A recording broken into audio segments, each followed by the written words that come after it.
2013 brought us games like BioShock Infinite and Assassin's Creed 4, which everyone and their dog played. Before you get stuck into this year's offerings, I'm betting I can suggest a few 2013 games which may have flown under the radar that are worth your attention.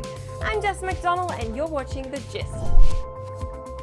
First up, I am representing all kinds of bias by picking my personal game of the year, Brothers: A Tale of Two Sons. I only noticed this game after a friend of mine played it on Steam and wrote a tiny review raving about it. To be fair, now that it's been pretty recognized on a GOTY level, people are starting to take notice, but if you're still in the dark about this one, then listen up. The story is about two brothers who embark on a journey to help their ill father. Each brother is allocated a thumbstick and an action button, and it's up to you to make sure they work together to complete puzzles and move forward through whatever and whoever they encounter, as the world gets darker and more corrupt and the trials extend from bothersome to life-threatening. The game world is beautifully detailed, the story oscillates seamlessly between joy and tragedy, and it's the kind of game that will stick with you long after you've finished it.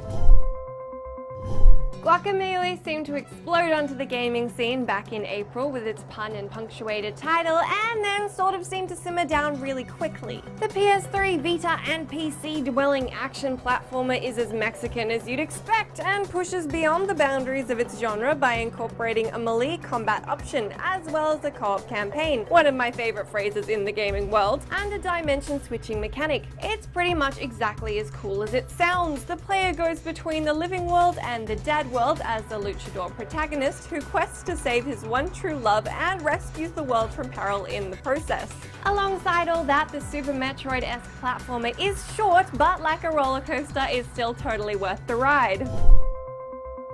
Next up is a game you'll either put down immediately from boredom or not be able to stop playing. Don't Starve embodies quirky and then takes it all the way away until you can't see it anymore, but that's kind of an awesome thing. Like Brothers: A Tale of Two Sons, you won't be hearing the dialogue spoken in any language you recognize, but the knowledge that the survival of a floppy-haired gentleman scientist hangs in the balance will keep you mindful of your decision making. Has anybody ever asked you what you would do first come zombie apocalypse? Find shelter, gather food, get a weapon? Well, in Don't Starve, you need to make that call. So you're more likely to get eaten by giant spiders or chased by an ostrich than zombies, but the point still stands. It's up to you to use daylight to gather food and decide how you'll prepare for nightfall, and then enjoy the pitch black of that and try not to get eaten. Or more importantly, don't starve, as the game rather blatantly suggests. The giant open world, plus its charm and the desire to hold on for just one more night, will make this one hard to put down. Just try not to die.